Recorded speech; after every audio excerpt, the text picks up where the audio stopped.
Buku Makassar sebagai Kota Maritim karya Abdul Rashid mengulas peran penting Makassar sebagai salah satu pusat peradaban maritim terbesar di Nusantara. Buku ini menempatkan Makassar bukan sekadar sebagai kota pelabuhan, melainkan sebagai simpul strategis perdagangan, kebudayaan, dan kekuatan politik berbasis laut yang membentuk sejarah kawasan Indonesia Timur dan Asia Tenggara.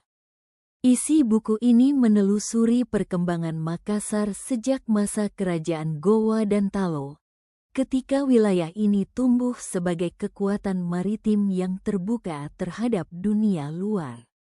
Abdul Rashid menjelaskan bahwa letak geografis Makassar yang menghadap langsung ke jalur pelayaran internasional menjadikannya pelabuhan alami yang ramai dikunjungi pedagang dari berbagai bangsa, mulai dari Nusantara, Tiongkok, Arab, India, hingga Eropa. Aktivitas perdagangan inilah yang mendorong Makassar berkembang menjadi kota kosmopolitan dengan dinamika ekonomi yang kuat. Dalam buku ini, Makassar digambarkan sebagai kota pelabuhan bebas yang menganut prinsip keterbukaan perdagangan. Siapapun dapat berdagang tanpa diskriminasi. Sebuah konsep yang berbeda dari praktik monopoli yang diterapkan bangsa Eropa pada masa kolonial. Prinsip ini membuat Makassar cepat berkembang sebagai pusat distribusi rempah-rempah dan komoditas maritim lainnya, sekaligus memperkuat posisinya sebagai penghubung antara wilayah barat dan timur Nusantara. Abdul Rashid juga menyoroti kekuatan maritim Makassar yang bertumpu pada teknologi pelayaran dan tradisi bahari masyarakatnya. Perahu-perahu tradisional seperti pinisi menjadi simbol keunggulan orang Makassar dalam navigasi laut dan perdagangan jarak jauh. Budaya pelaut yang kuat membentuk karakter masyarakat Makassar yang berani, mandiri, dan menjunjung tinggi nilai siri, napace, yang turut memengaruhi etos kerja dan semangat perniagaan mereka.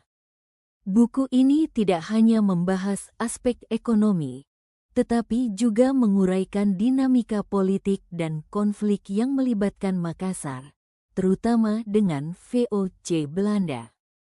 Abdul Rashid menjelaskan bagaimana persaingan kepentingan dagang dan upaya monopoli VOC berujung pada Perjanjian Bongaya, yang menjadi titik balik melemahnya kekuatan maritim Makassar.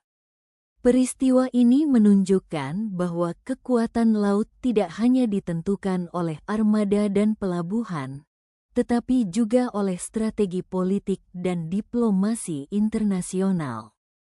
Pada bagian akhir, Makassar sebagai kota maritim menekankan pentingnya melihat kembali identitas maritim Makassar dalam konteks Indonesia modern.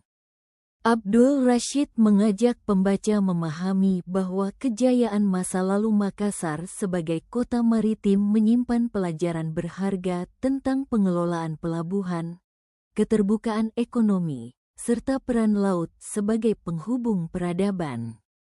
Warisan sejarah ini menjadi dasar penting untuk membangun kembali visi Indonesia sebagai negara maritim.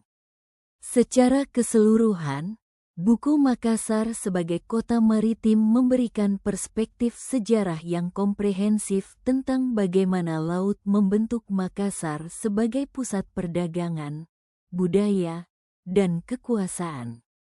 Buku ini relevan bagi pembaca yang tertarik pada sejarah maritim Nusantara, identitas kota pelabuhan, dan peran strategis Indonesia dalam jalur pelayaran dunia.